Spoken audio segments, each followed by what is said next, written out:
한 분 한 분이 너무 소중한데요. 제가 오늘 나누고 싶은 말씀 제목은 같이 한번 따라해 볼까요? 다비다야, 일어나라. 오늘 말씀의 결론은 여러분이 이미 예상하시는 것처럼 일어나야 될 때가 왔다는 겁니다. 끝내도 되겠죠? 그래서 오늘 말씀을 보니까 32절에 그때라는 단어로 시작합니다. 본문과 긴밀히 연결된다는 뜻인데 그때는 언제를 의미할까요?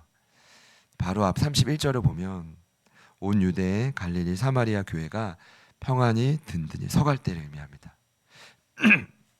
그리고 주를 경외함과 성령의 위로로 무언가 참 막히지 않고 진행될 때가 삶에 있거든요.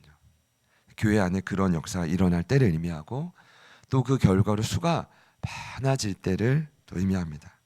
놀랍게도 이때는 지난주에 말씀드렸던 것처럼 맞물려 일어났던 이 사건이 있는데 바로 사울이 고향인 다소로 내려감을 받아 7년간 감추어진 시간을 보낼 때였습니다. 아라비아 사막이 3년도 힘든데 얼마 안 있어 두 번째 숨겨진 시간을 보낸 겁니다. 참 외롭고 그를 고독하게 만드는 시간이었을 겁니다. 또 하나님은 그를 숨기셔서 사람들로부터 의도적으로 사울을 잊혀지게 만들었던 시간입니다. 참 놀라운 건 성경에 소개된 하나님의 사람들은 반드시 지나치는 시간이라는 겁니다. 어쩌면 저와 여러분도 지나고 있거나 아니면 이제 막 그 깊은 터널을 지난 분들이 있을 겁니다. 놀라운 사실은 사울이 모든 걸 멈추면 교회가 위축돼야 되고 또 어쩌면 심각하면 무너져야 되는데 도리어 교회는 든든히 세워져 갔다는 것입니다. 여러분, 저는 이것이 복음이라고 믿습니다. 이 땅을 건설하시는 하나님의 나라는 저희들의 힘으로 건설되지 않기 때문입니다. 이 땅을 세워가시는 역사는 전적인 하나님의 역사임을 믿으시기를 축복합니다. 이번 주에 사도행전 26장을 묵상할 때 큐티 마지막 본문이었죠. 사울이 바울이 된 이후에 참 끝날 것 같으니 감추어진 시간이 또 반복됩니다. 로마로 압송당하기 바로 전에 성경은 한 구절로 표현했지만 무려 2년의 시간을 그를 감옥에 가두십니다. 불같은 성격인데 얼마나 답답했을까 생각합니다. 그 시간이면 차라리 제 생각은 3차 전도 여행으로 끝났는데 4차든 5차든 얼마든지 하나님 나라 위에 열심히 일할 수 있는 시간 같은데 하나님이 그를 감옥에 가두셨습니다. 아그리파 왕의 말대로 바울에게 말하죠. 네가 가이사에게 항소하지 않으면 이 사람은 석방될 사람이다. 죄가 없다는 겁니다. 세상 눈으로 보면 죄가 없지만 하나님의 눈으로 보면 그를 가둔 겁니다. 근데 여러분, 지난 금요일에 하영 전사님 마지막에 말씀하셨지만 만일 석방됐다면 그는 유대인의 칼에 죽었을 겁니다. 그러고 보니까 정신이 번쩍 들더라고요. 그러면 감옥에 가둬서 그는 가만히 있었나요? 아니죠. 감옥에서 만날 수 없는 엄청난 죄인들을 만납니다. 일단 진짜 죄인들을 만나서 복음을 전하고 또 만날 수 없는 사람들이 바로 이제 고위층의 간부들인데 총독 벨릭스, 아내 두루실라, 또 신임 총독 베스도, 아그리파 왕, 버니게까지 그렇게 복음을 전하다가 결국 로마로까지 가는 기간의 통로가 또 다른 2년에 감추어진 시간이 있었다는 겁니다. 제가 지난주에 말을 좀 정정하면 3년과 7년이 전부라고 했던 것 같아요. 취소합니다. 계속되고 2년을 도합하면 몇 년이죠? 12년입니다. 다윗은 넓게 보면 15년도 잡고 짧게 보면 10년도 잡는데 하나님은 의도적으로 그 곁에 사울을 15년 동안 살려둡니다. 여러분, 저희들의 삶을 볼 때도 비슷한 순간이 많을 거라고 생각합니다. 일이 풀릴 때도 있지만 정말 되는 일이 하나도 없을 때도 있습니다. 뜻대로 일이 전혀 풀리지 않을 때가 있습니다. 어쩌면 그 시간이 하나님이 저희들에게 허락하신 감추어진 시간이 아닐까. 할렐루야. 만약 그렇다면 저희가 한 가지 확신하는 건 하나님은 그 시간에도 여전히 일하시고 있다는 것입니다. 정말 쉽지 않겠지만 아마 지긋지긋한 문제, 풀리지 않는 문제를 갖고 이 자리에 오신 분들도 계실 수 있겠지만 그 자리에서 우리 하나님을 바라보실 수 있기를 축복합니다. 참 감사한 건 바로 그때였는데 베드로는 사방으로 두루 다니기 시작했다는 겁니다. 교회를 향한 핍박이 조금 덜해져서 베드로의 활동이 시작됐다라는 게 일반적인 주석의 해석입니다. 근데 저는 기분이 좀 나쁘더라고요. 아니 베드로가 어떤 분인데 그렇게 눈치 보면서 사역하는 사람으로 해석을 했냐. 이거 기분 나쁘지 않을까요? 베드로 입장에서 보면 마치 핍박이 거셀 때는 잠잠히 있다가 뭔가 풀려지니까 딱 등장한 것처럼 저는 아니라고 생각하거든요. 여전히 일을 하고 있는데 제가 생각할 땐 이거예요. 하나님이 사울의 감추심과 베드로의 드러나심이 동시에 일어난 것입니다. 그러니까 하나님은 때로는 어떤 사역자는 뒤로 물러가게 하고 또 어떤 사역자는 앞으로 전면에 내세울 때가 있다고. 여러분 저는 이것이 교회가 세워지는 원리라고 믿습니다. 하나님이 일하시는 방식은 내가 멈출 때, 내가 지치고 쓰러질 때 때론 또 다른 누군가에 의해 움직이게 되는 것이죠. 저는 저희들이 지금 그러한 과정 속에 좀 맞물려 있다고 생각해요. 지난주 이번 주 말씀 보면서 하나님의 사람들이 이제 아름답게 표현하자면 합력해서 선을 이뤄가는 것입니다. 제가 볼 때 옆에 있는 분들이 여러분의 빈자리를 채워주실 분입니다. 그래서 이렇게 한번 사랑의 눈빛과 신뢰의 눈빛으로 한 번 더 말해봅시다. 잘 부탁합니다. 감사합니다. 한 번 더 인사해 볼까요? 당신이 우리 교회의 힘입니다. 바울이 이 소식을 들었고 느꼈을 거라고 생각하고 굉장히 위로받았을 겁니다. 제가 볼 때 이러한 베드로의 오늘 순방입니다. 사장 이후에 갑자기 등장해가지고 도시와 마을들을 다니면서 그가 진정한 제자가 되었음을 증명하는 장면입니다. 제가 오늘 여러분과 먼저 나누고 싶은 건 베드로가 참 멋지게 결정적인 순간에 등장했다는 것입니다. 오늘 두 도시를 가는데 특별히 방문한 도시가 룻다와 욥바입니다. 제가 좀 이제 먼저 나누고 싶은 건 베드로가 그 두 도시를 방문할 때 방문하는 목적은 더 이상 본인의 뜻은 아니었다는 겁니다. 무슨 말이냐면 성령의 이끄심에 대한 본인의 선택이었다는 거죠. 여러분 단순하게 생각하시면 됩니다. 신앙이 성장한다는 것은 성령의 음성과 감동에 대해 나의 뜻이 아니라 그 뜻을 선택하는 것입니다. 이해되십니까? 그것이 바로 결정이고 저와 여러분의 순종입니다. 오늘 저는 이 말씀이 그렇게 보였습니다. 여러 마을을 사방으로 두루 다니다가 갑자기 룻다로 가라는 감동 앞에 따르기로 그가 결정한 겁니다. 베드로가요. 그리고 룻다에서 애니아가 고침받자 욥바에서 이 소문을 듣고 수많은 사람들이 베드로를 초대할 때 이렇게 말했겠죠. 그 초대에 응하라. 여러분 저는요 룻다의 기적이 일어났을 때 욥바뿐만 아니라 주변의 수많은 마을에서 그를 초대했을 거라고 생각합니다. 맞죠? 소문이 났을 겁니다. 그런데 베드로가 초대에 응한 곳은 욥바였습니다. 그럼 베드로 사도 참 많이 바뀌었습니다. 제가 이렇게 표현하면 어떻게 느끼실지 모르겠지만 같이 한번 따라할까요? 베드로 참 많이 변화됐습니다. 제가 말씀을 묵상하다가 이 모습을 그려보니까 참 많이 도전도 되고 감동도 되고 아름답더라고요. 근데 원래 베드로가 그런 분이 아니었거든요. 요한복음 21장을 보면 부활하신 주님이 베드로를 다시 만나주시는 장면이 나와요.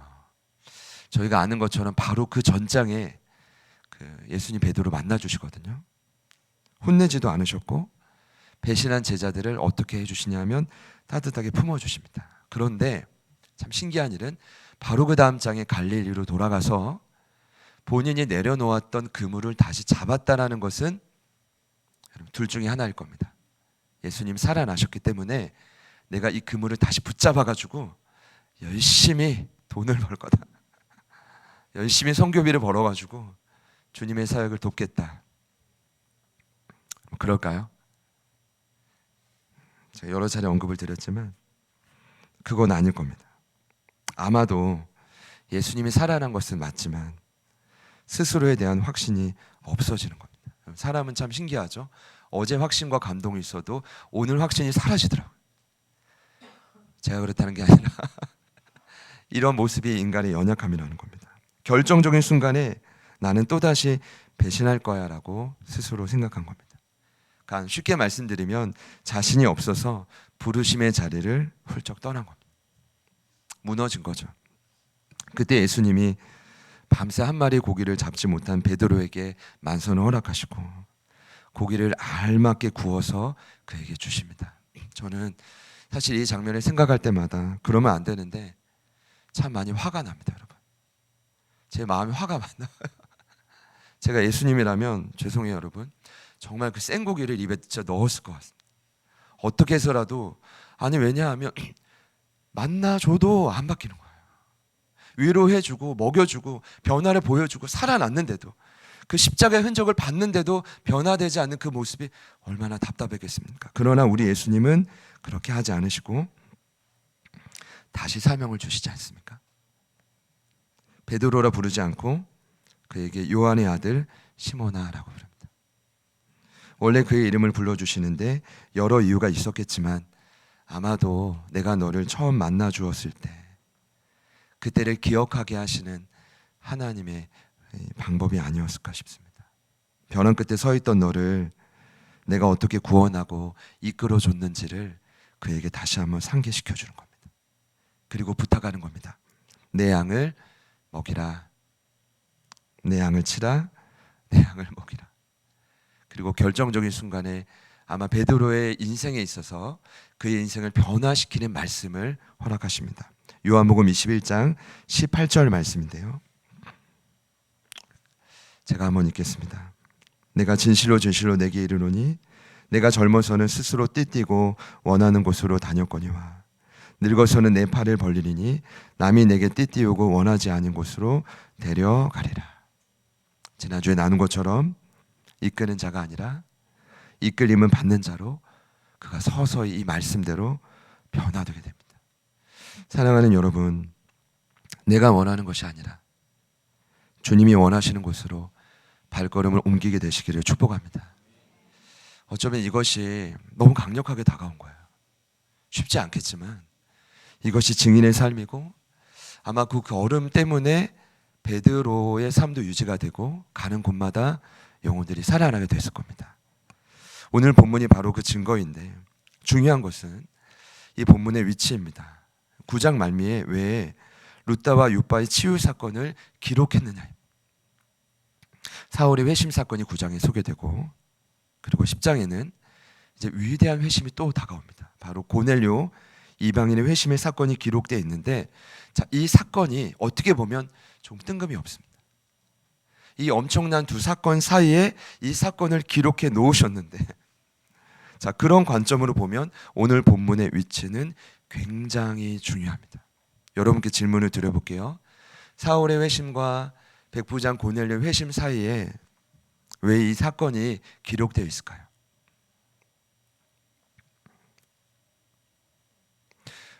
궁금하지 않으시죠, 여러분? 제가 말씀을 준비하다가 왜 이 치유 사건이 있지? 하나님 나라의 사건은 언제나 다급하고 시간이 없는데 왜 이 사건이 기록되었을까라는 관점으로 이 말씀을 보는데 새롭게 보이더라고요. 여러분 사도행전 전체로 볼 때 핵심 구절은 1장 8절 말씀입니다. 오직 성령이 임하시면 지역과 문화의 한계를 넘어서 땅끝까지 증인이 된다는 것입니다. 복음이 땅끝까지 전해지기 위해 근데 오늘 말씀의 내용은 반드시 돌파해야 할 과정이 있다는 겁니다. 그러니까 이것이 계속 이어지기 위해서 그 돌파될 상황이 있는데 그 돌파가 일어나야 될 상황이 2000년 전에도 있었고 사실 오늘날도 있습니다. 천하의 사울의 회심과 나중에 소개되겠지만 이 고넬료의 위대한 회심, 오늘 9장을 저희가 읽을 때 마지막 구절인 43절을 일부러 안 읽었습니다. 왜냐하면 10장과 연결되는 말씀이거든요. 이 두 가지 회심 사이에 오늘 본문에 등장하는 치유의 역사가 일어나지 못한다면 제가 볼 때는 초대교회가 땅끝까지 증인되는 일은 안타깝게도 불가능합니다. 저와 여러분의 삶에도 마찬가지일 거라고 생각하는데, 동일한 치유가 일어나지 못한다면 증인되는 일은 결코 쉽지 않을 것입니다. 제가 자주 보는 책이 있습니다. 만화책인데, 로버트 몽어의 내 마음 그리스도의 집이라는 책입니다. 또 그 이야기를 해라는 분이 있으실 수 있는데, 이제 말씀을 준비하다가 그 책이 또 생각이 나가지고 봤는데, 저는 아무리 봐도 그러니까 주인공이 예수님을 영접한 다음에 예수님이 이 마음의 여러 방을 치유해 가시는 과정이에요. 근데 다시 봐도 가장 기억에 남는 방이 있습니다. 여러 방이 소개됩니다. 서재도 있고 주방도 있고 거실도 있고 침실도 있는데, 여러분 아시는 것처럼 주방에 갔더니 예수님이 오시니까 주인공이 정성껏 음식을 준비해요. 그런데 그 음식 그 메뉴가 뭐냐면 돈, 주식, 증권, 여러 세상 소식들인데, 예수님이 그 음식을 이렇게 들면서 뭐라고 하십니까? 먹을 것이 하나도 없다고. 그러면서 하나님의 사람은 말씀으로 살아가는 거라고 말씀하시죠. 근데 가장 기억에 남는 방이 어디냐 하면 벽장입니다. 여러분 재밌으십니까? 그래서 아니, 저는 벽장을 왜 자꾸 생각이 나냐 하면, 모든 방들은 그냥 예수님의 말에 이 주인공이 다 따라가거든요. 근데 예수님이 갑자기 뭐라고 하시냐면 어디서 쾌쾌한 냄새가 난다고 해요. 썩은 냄새가 난다고. 근데 그 냄새를 추적해서 따라가 봤더니 마음속에 있는 벽장이었던 거예요. 예수님이 열어라 했더니 주인공이 이렇게 손을 펴고 못 연다고 하죠. 벽장만큼은 안 됩니다. 열어라, 안 됩니다. 열어라, 안 됩니다. 처음 실갱이를 하다가 누가 이기냐면 주인공이 이겨요. 왜냐하면 하나님은 인간에게 의지를 주셨기 때문에 저희가 마음 문을 열지 않으면 절대 회복되지 않거든요. 근데 그때 예수님이 2층에서 1층으로 내려가십니다. 그때 주인공이 무엇을 느끼냐 하면 주님의 임재가 있다가 갑자기 임재가 사라지는 걸 느낍니다. 감사합니다. 네, 우리 이용 전사님 오늘 선글라스를 끼셨는데 갑자기 좀 등장하셔가지고 갑자기 좀 놀라가지고 눈이 많이 아프셔가지고, 네, 기도해 주십시오. 제가 어디까지 얘기했죠? 임재가 사라지는 걸 느껴가지고 주인공 거기서 절망합니다. 너무 괴로워해서 1층으로 쫓아가서 주님을 불러와서 어떻게 합니까? 벽장을 엽니다. 그랬더니 벽장 안에 뭐가 있었냐면 겹겹이 쌓아놨던 삶의 많은 상처의 파편들이 있는 겁니다. 그것을 주님이 아시고 깨끗이 치료해 주시죠. 여러분 그 다음에도 정리할 방들이 많았지만 제가 볼 때는 결정적인 순간이 바로 거기였습니다. 전 동일하다고 생각해요. 저와 여러분이 땅끝까지 가는 증인이 되기 위해서 결정적인 사건이 필요한데, 그 사건이 바로 뭐냐 하면 오늘 이 두 도시에서 일어났던 주님의 치유 사건입니다. 사랑하는 여러분, 저는 오늘이 함께 나누는 치유의 역사가 저와 여러분의 삶에도 동일하게 일어나기를 소망합니다. 치유가 되면 놀라운 변화가 일어납니다. 자, 이제 먼저 소개된 루타의 애니아는 이제 소개하면 8년째 침상에 누워 있는 중풍병자였습니다. 이런 몇 년입니까? 8년입니다. 여기서 중풍병은 제가 이제 저희가 생각하는 병과 좀 다를 수 있어서 단어 의미를 좀 살펴보니까 파랄렐루마노스입니다. 파랄렐루마노스. 뜻은 뭐냐면 뇌졸중 그리고 뇌혈관 질환을 의미합니다. 근데 단어의 의미는 뭐냐면 못 쓰게 되다라는 뜻입니다. 불구가 되다. 그러니 그의 인생이 마비되고 널브러져서 더 이상 손쓸 수 없는 인생이 되었다는 의미입니다. 이 상태만으로도 절망적인데, 여러분 제가 충격적이었던 건 혹시나 살펴봤는데 애니아의 이름의 의미였습니다. 여러분 애니아 그 뜻이 무엇인지 아십니까? 놀랍게도 난산이라는 뜻입니다. 난산. 당시 여인들에게 출산은 축복이고 여러분 자연스러운 일입니다. 지금도 그렇지만 아이를 출산한다는 것은 기적적인 과정이고, 또 각 가정들마다 자녀들의 탄생을 생각하면 여러분 아무리 힘이 들고 지쳐도 자녀들만 생각하면 저는 힘을 얻으실 거라고 생각을 합니다. 아니어도 여러분 아멘 해주시기 바랍니다. 자녀들만 생각하면 힘을 얻으실 거라고 생각합니다. 최악의 분위기예요. 왜냐하면 성경에 지금 당장은 아닐 수 있어도 저는 믿어요. 자녀들은 화살통에 화살이라고 했거든요. 여러분의 인생에 위기가 찾아올 때 여러분의 인생을 일으키는 기업이 될 줄 믿습니다. 저희 교회도 마찬가지고요. 많은 다음 세대가. 근데 난사는 뭐냐 하면 분만 중에 일어나는 다양한 어려움이란 뜻입니다. 그 어떻게 부모가 자녀의 이름을 이렇게 지었을까? 그는 그의 의미처럼 아마 지난 8년 동안 온 몸뿐 아니라 마음 동안 만신창이가 되었을 것입니다. 수많은 고통의 파편들로 가득했을 거고 아마 유대인으로서 하나님을 향한 원망으로 가득 차 있었을 겁니다. 이렇겠죠. 하나님 내 인생을 포기했습니까? 더 이상 내 인생에 관심이 없나요? 도와주시지 않을 겁니까? 그러한 고백들을 계속 했을 것인데 그런 자가 오늘 치유받은 것입니다. 첫 번째 인물 누구라고요? 에니야. 난산을 뜻하는 에니야. 두 번째는 욥바의 다비다입니다. 다비다는 에니야와는 상황이 많이 다릅니다. 그녀는 여제자였는데 여러분 성경에 이 사람이 제자다라고 당당히 표현하는 경우도 드물지만 여제자다라고 당당히 표현한 경우 처음입니다. 그 주인공이 누구예요? 다비다입니다. 36절을 보니까 선행과 구제를 심히 많이 했다. 같이 한번 따라합시다. 심히 많이 했다. 그런 그가 병들어 죽게 됩니다. 어떤 분이 이렇게 해석하더라고요. 어려운 사람을 보면 이게 못 견딜 정도로 마음이 괴롭고 아프고 그러다가 이제 구제를 너무 열심히 해서 병이 났다는 거예요. 뭐 그럴 수도 있겠죠. 근데 중요한 사실은 선행과 구제를 심히 많이 해도 결론은 뭐예요? 병들 수 있다는 것입니다. 그렇죠? 그렇게 하나님의 뜻을 위해 부단히 노력한 자도 병들 수 있고 죽을 수 있다는 것입니다. 오늘 다비다가 얼마나 노력한 자인지 성경에 보통 이 이름을 두 가지 이름을 같이 소개한다는 것은 굉장한 일이거든요. 다비다는 히브리식 표현이고 도르가는 헬라식 이름입니다. 이 두 이름을 모두 소개할 정도로 욥바의 핵심적이고 중요한 인물이 다비다였습니다. 이 여인이 했던 일은 간단합니다. 당시 남편을 잃고 가세가 기운 과부들을 찾아가는 것입니다. 여러분 지금도 쉽지 않은 인생이지만 당시의 과부들은 남편을 잃으면 절대적으로 거지처럼 지낼 수밖에 없었다고 합니다.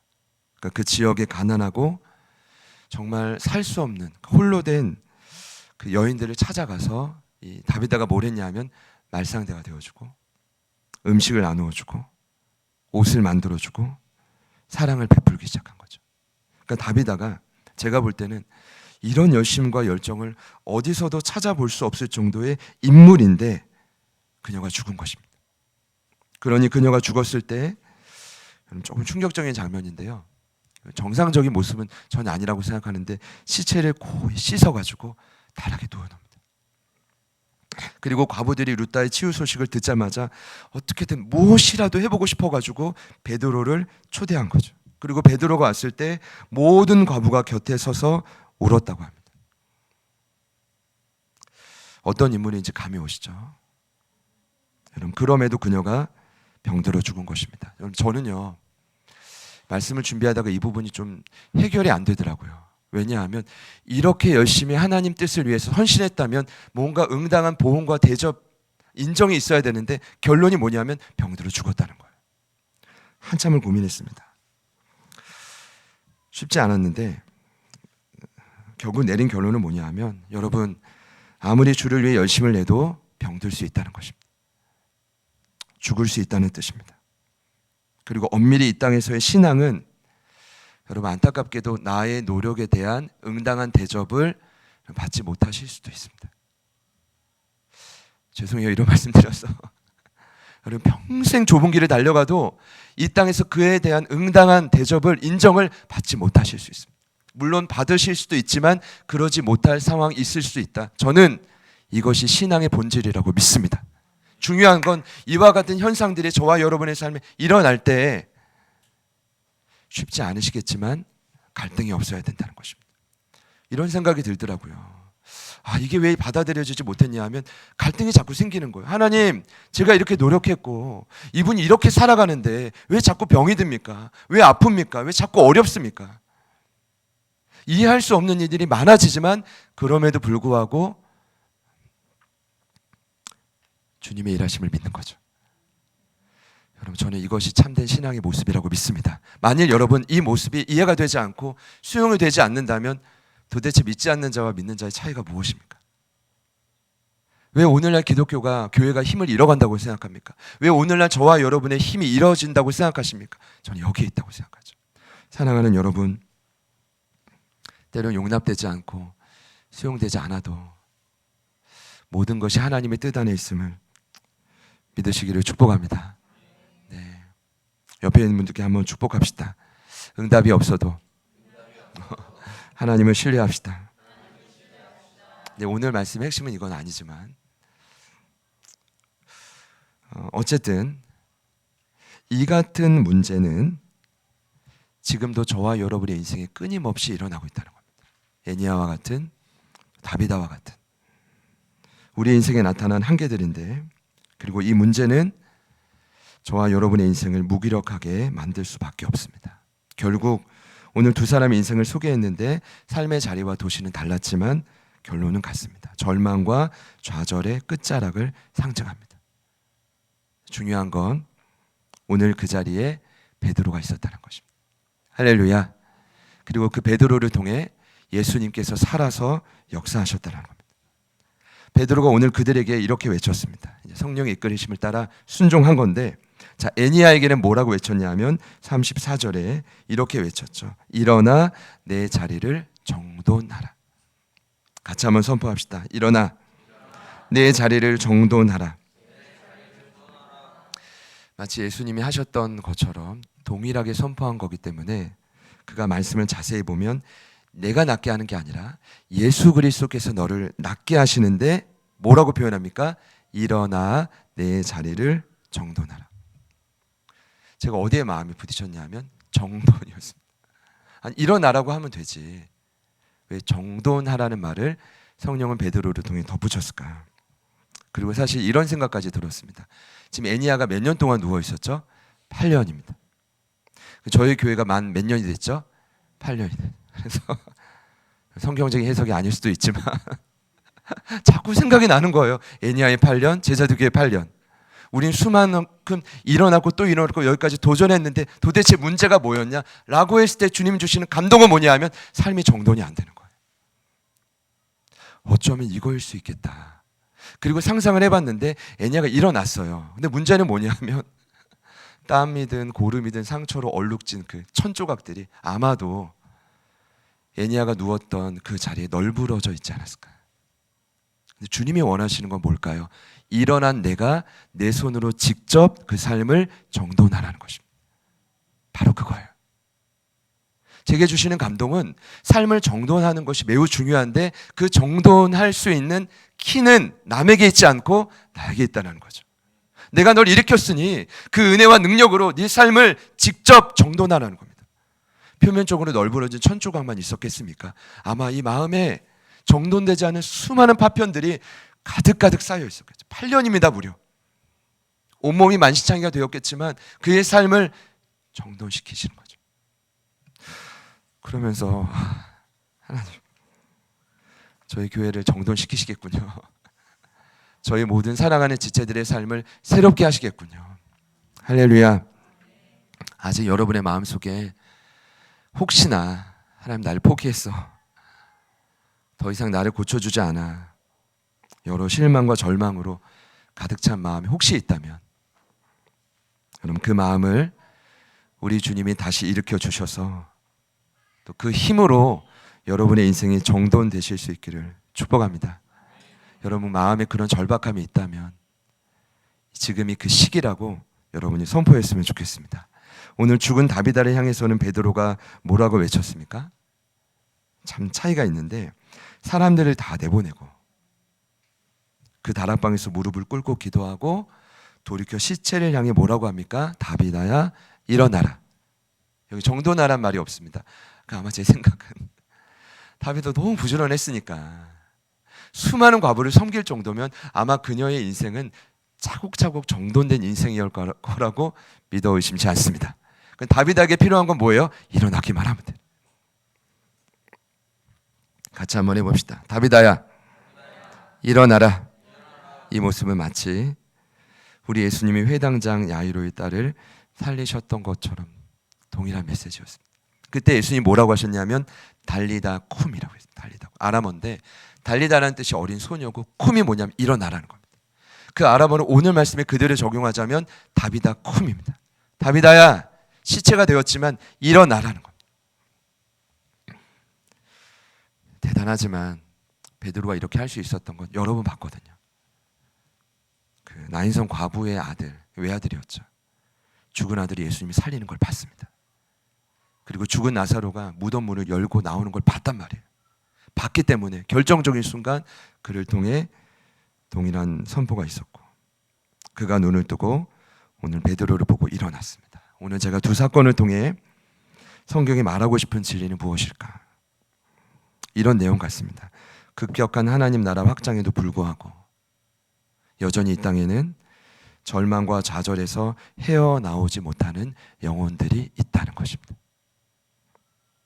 그리고 놀랍게도 오늘 이 두 주인공 모두 성도들이었습니다. 세상 사람들이 아니라 이미 예수를 믿는 자였고, 그럼에도 그들 또한 깊은 아픔과 죽음을 피할 수 없었다는 것입니다. 놀라운 사실은 강력한 아픔과 절망에 놓인 그들을 예수님께서는 베드로를 통해 직접 일으키셨다는 것입니다. 오늘 저희가 잠깐 이 부분을 토바보고 가기로 하네요. 저와 여러분 속에 있는 아픔과 상처와 절망적인 순간이 있다면 동일하게 주님께서 일으켜 주시기를 소망합니다. 그 힘으로 여러분의 삶이 멋지게 정돈되시기를 축복합니다. 왜 정돈해야 돼요? 왜 일어나야 돼요? 땅끝까지 증인이 되려면 일어나 정돈되지 않으면 불가능하다는 것입니다. 그리고 누가가 동일한 결과들을 상세히 기록하는데 35절을 보니까 놀라워요. 애니한 사람이 치료되니까 루다와 사론에 사는 사람들이 다 그를 보고, 누굴 보고요? 애니야를 보고 주께로 돌아왔다고 합니다. 42절을 보니까 온 요파 사람들이 알고 많은 사람들이 뭘 알았죠? 다비다가 다시 일어난 거란 겁니다. 그리고 주를 믿었다라는 것입니다. 사랑하는 여러분, 하나님은, 저는 먼저 하나님의 자녀된 지금 저희들의 삶에 깊은 관심이 있다고 믿습니다. 이 공동체 안에 아픈 영혼들에게 초점이 있을 겁니다. 그리고 그 아픈 영혼들이 회복될 때 동시에 돌아올 영혼들이 회복된 그 영혼들을 보고 돌아오게 될 것이라 기대감을 주십니다.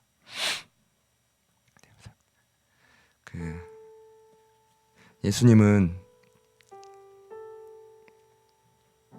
포기한 인생을 다시 일으키시는 분이십니다. 우리 예수님은 이제 다비다로 보자면 끝나버린 인생이잖아요. 그래도 주님은 다시 일으키시는 분입니다.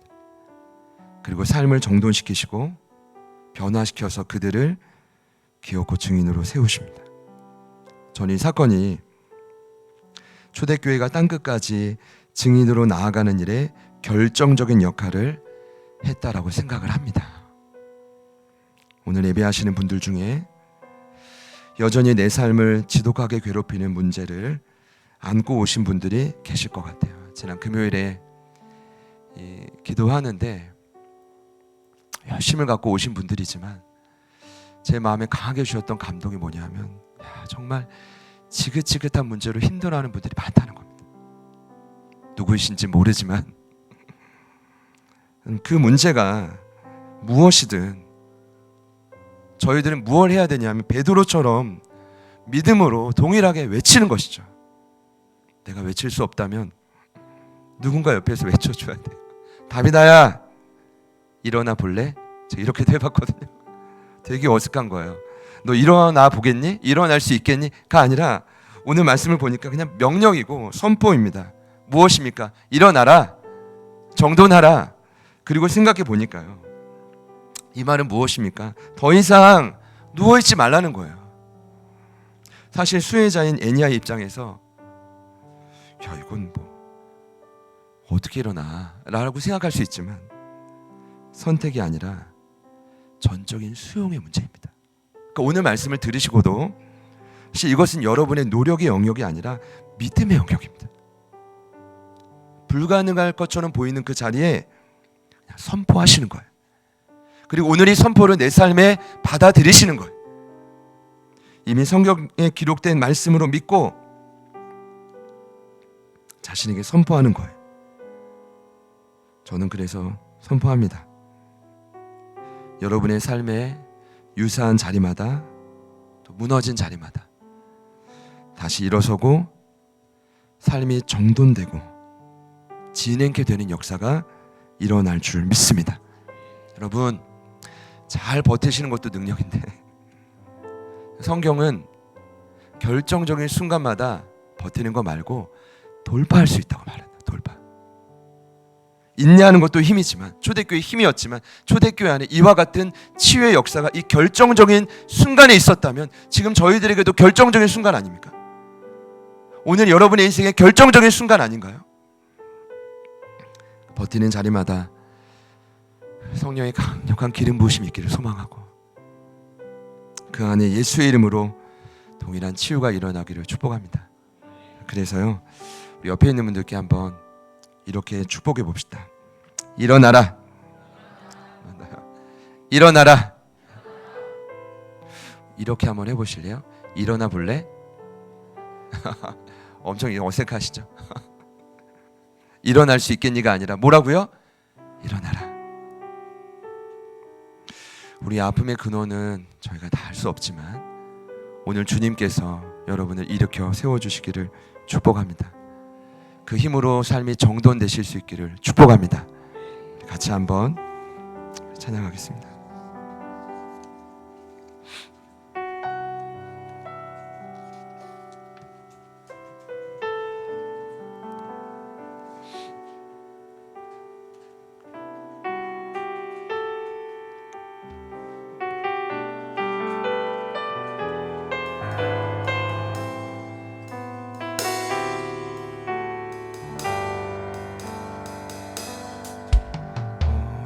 전부터 날 누르는 내 안에 깊은 절망,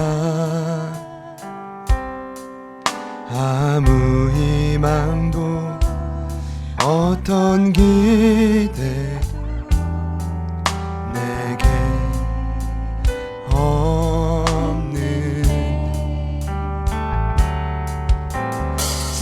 사람들의 외면과 날 거절한 눈빛, 아픈 상처로 짙은 어둠으로 깊이 빠져만 가는데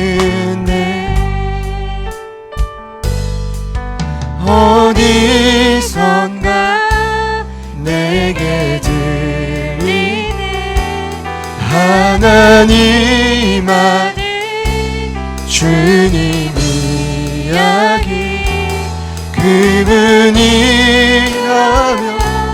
그의 옷자락이라도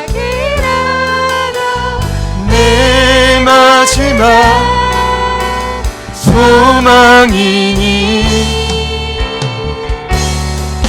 주님을 만났네. 옷자락에서 전해지는 사랑, 내게 임한 주님의 능력, 날 누르는 아픔의 근원을 고치셨네.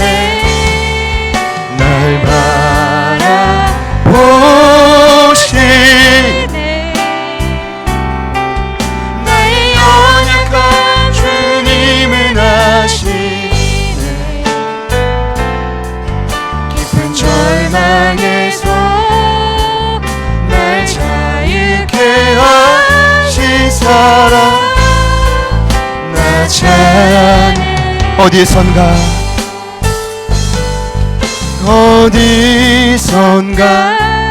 내게 들리네 하나님 주님 이야기 그분이라면 그의 옷자락이라 내 마지막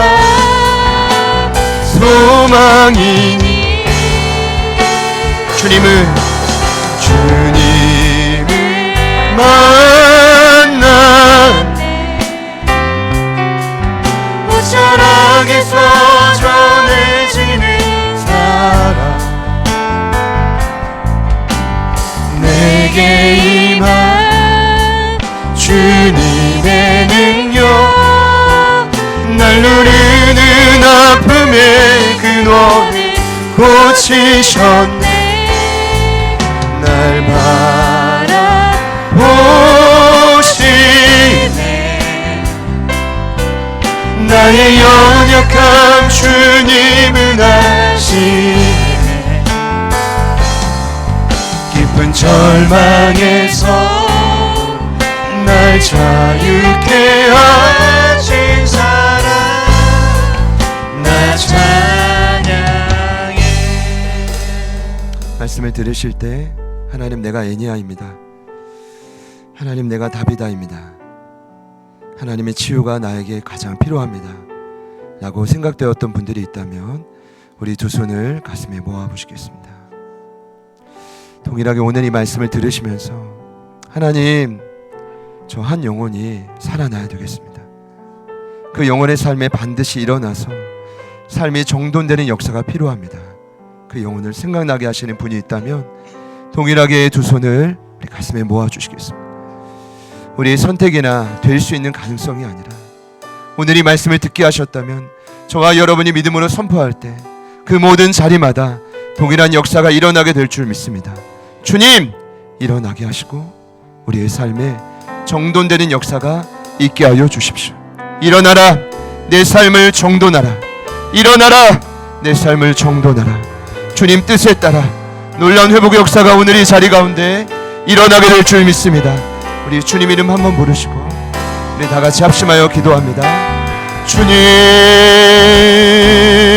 주님 성령 하나님 도와주십시오.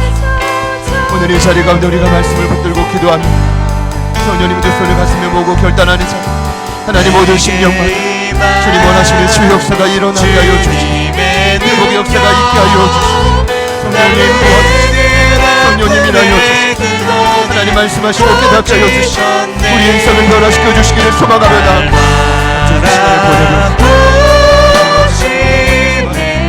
성령이 원하시는 나의 연약함 주님은 아시네 회복의 역사가 있게 하여 주시고 온전한 치유 회복의 역사가 우리 절망에서 원하시는 증인의 삶 우리 모두가 거듭날 수 있도록 도와주시고 성령님께 간구하며 우리의 마음을 드리며 간절히 소망합니다. 어디선가 성령님 어디선가 하나님의 말씀하신 그대로 치유 역사를 보게 하여 주시고 하나님 주님이 하나님 가정을 반드시 마주하게 하나님 내 마지막 소망이 성령 하나님 역사요 아버지 하나님 도와주시고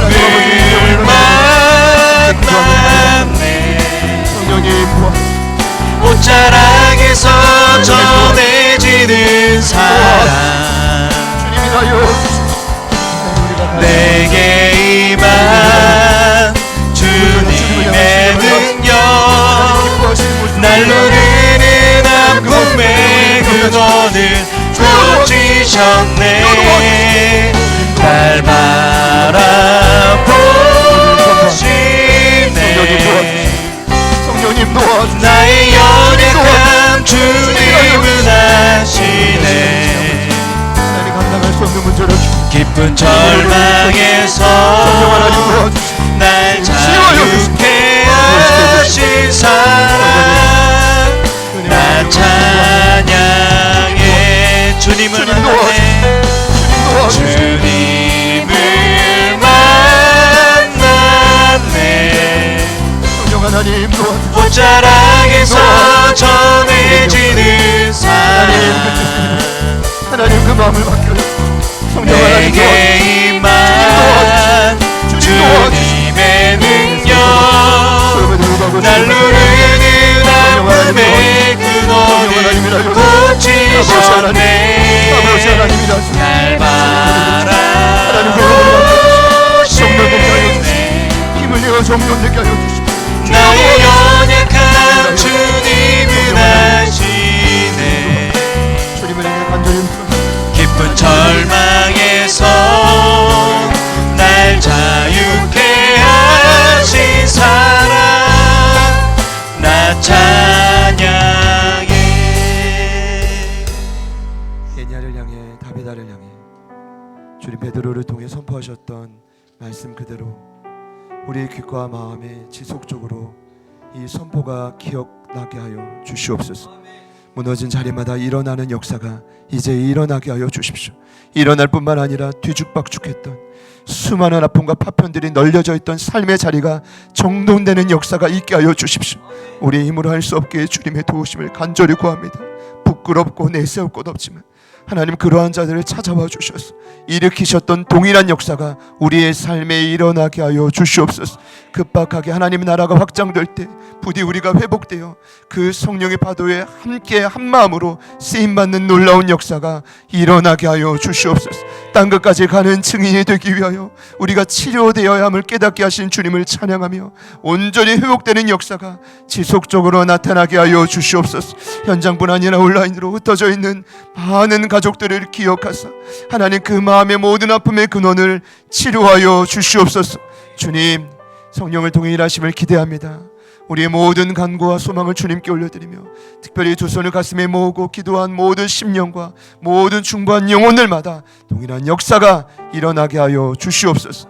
이제는 우리 구주 예수 그리스도의 은혜와 하나님 아버지의 변함없는 신실하신 사랑하심과 성령님의 내주 충만 교통 위로하심의 역사가 치유의 역사를 믿고 온전한 증인 되기를 소망하며 나아가는 이부 예배에 참여하신 모든 예배자들 머리 위에 그리고 저희들을 통해 반드시 회복되어 죽게 돌아오게 될 수많은 영혼들의 삶 위에 지금부터 영원토록 함께 하시기를 간절히 축원하옵나이다.